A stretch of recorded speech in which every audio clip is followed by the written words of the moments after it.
Hey guys, welcome to the explanation to this civil rights essay.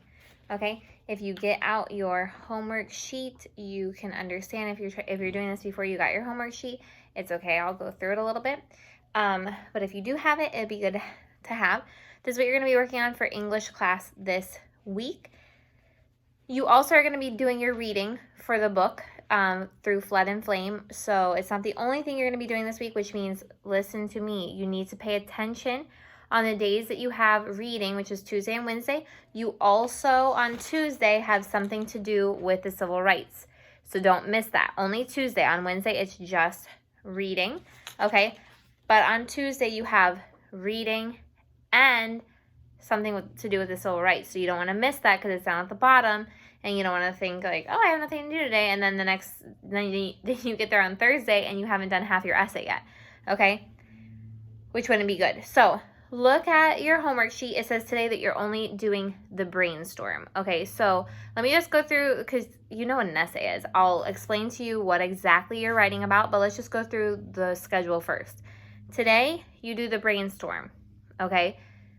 This should be a good brainstorm. It should be organized. It should be detailed. I should not get a brainstorm with 3 temas.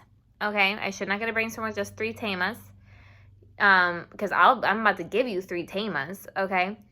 You need to have information about it because you're jumping right in from the brainstorm to the topic paragraph in your essay. I'm not doing an outline. So what does your brainstorm have to do? Your brainstorm needs to outline as well. You need to have organization there, okay? Tomorrow, which is Tuesday, you need to do your topic paragraph and your first 2 supporting paragraphs, okay? So we haven't been together in a while, so just remember every essay has what? Topic paragraph, supporting 1, supporting 2, supporting 3, conclusion paragraph, okay? Remember your topic paragraph organization. You need an attention grabber. Do not start out your essay with the civil rights movement was this. That's not an attention grabber. That's not going to grab my attention. Okay? Make it interesting and academic all at the same time. You guys are older, you're mature, you had a million experiences with essays. Make it good, mature, and academic, okay? Yes, in your topic paragraph, you are going to describe the civil rights movement. Don't be scared to describe the civil rights movement, but don't do it in your very first sentence. Grab the attention, okay? You can do so much to grab the attention for this topic, okay? So remember, topic paragraph has the attention grabber, then it has general information, and then it has your thesis statement telling me what you're about to talk about. But listen to me. You are responsible for every instruction I give in this video. Do not put in your thesis statement, I am going to talk about the civil rights movement, blah, blah, blah, blah. I do not want to hear the phrase, I am going to talk about, this essay is about, nada de eso. That is not academic. Okay, that's a little kid. Or that's a speech. Today we're going to be talking about this, but it's not an academic essay. Okay? Other thing, remember you're not using personal pronouns. No I, you, we, none of that. Okay? They obviously works because you're talking about they in general, the people in the civil rights movement, but not directing it to the reader. Okay? You may think that this, or you may think that this, or you may be racist, or you may not be racist. No, no, no. No you and no I. All academic, all professional. So, tomorrow is topic paragraph, supporting paragraph 1, supporting paragraph 2, which means you have to have a good plan today, okay? Then, Wednesday, we skip a day because I try to give you less on Wednesday. Thursday, you have civil rights movement support 3, so you have your 3rd paragraph and your conclusion, and then you have an extra paragraph to add on to this essay. It's called the perspective, okay? The perspective. What you're going to do is after your essay, you're going to write the word perspective. And then you're going to write another paragraph. Because listen carefully. This perspective paragraph is not part of your essay. It is your opinion.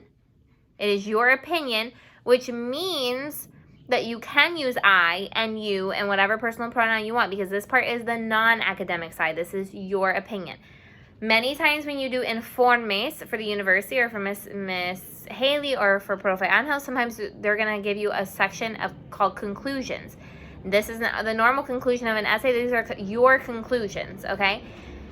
I'm giving you an opportunity to do the same thing, except I'm going to do it from your very own perspective, so we're going to call it perspectives, okay? And I'll explain to you what I want in that section. Then, Friday, you proofread your essay. You proofread your essay on Friday. What does that mean?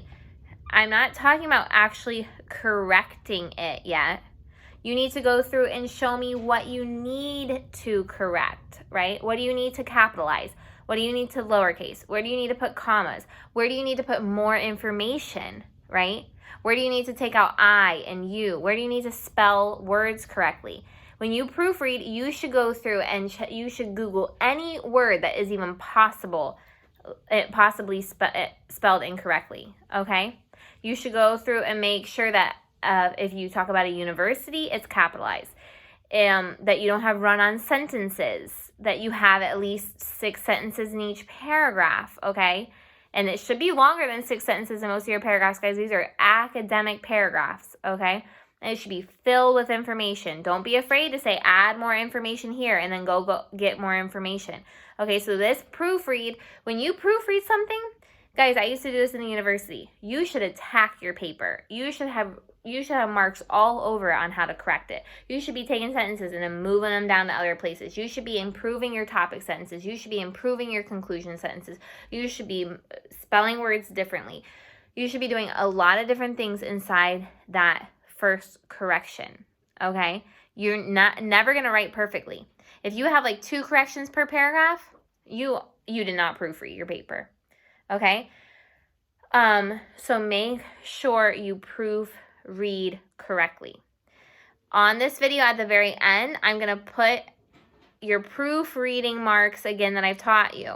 What to put if you are going to capitalize something, what to put if you're going to insert something, what you're going to put if you're going to delete something, because you should be using professional proofreading marks. And you need that piece, you need that photo so that you can use it on Friday. Remember, all this information I'm giving you is not suggestion. These are instructions. You need to obey them or you're going to lose points, or maybe you'll have to do it again. Next Monday, this is when you're going to finish your essay. You've corrected it now. No, you've proofread it now. Now you have to correct it. You need to write your final draft in pen, and you need to have an artistic title page, okay? An artistic title page. What does it mean to be artistic? In this case, I'm not going to be as picky as I'm going to be on the history project I'm going to tell you about today as well, but it needs to have a good title, not civil rights movement. No, it needs to have a good creative title, and it needs to have at least 1 image, and it needs to have at least 2 different colors. Okay, so interesting title, 1 image, at least 2 different colors. Okay, that is the title page. So what is the essay actually about?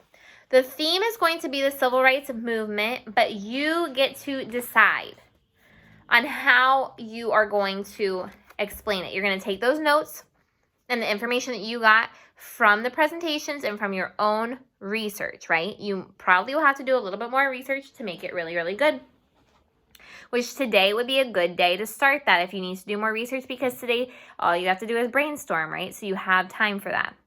So here are some ways that you could break it up. Here are some ways that you could write about the civil rights movement. You could say you could write about the 3 most influential events, meaning like what were the 3 that had the most influence on the success of the civil rights movement, right?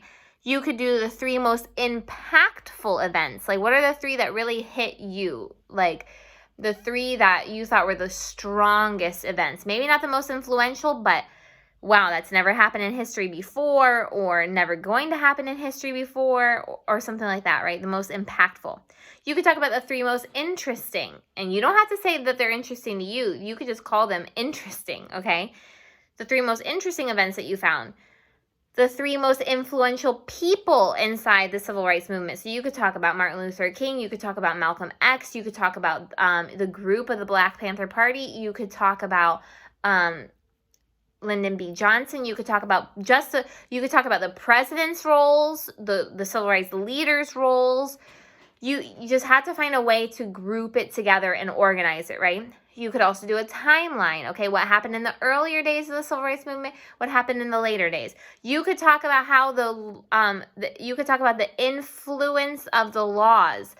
What were the laws, and then how were they actually implemented? Because a lot of the laws were not implemented at the very beginning. They actually had to fight for the laws to be enacted, right?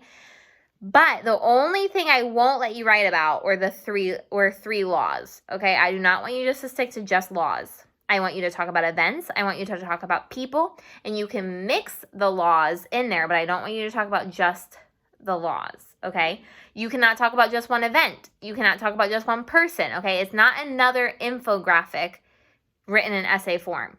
You have to now take the majority of the information, put it together, and organize it to show me what the civil rights movement was, okay?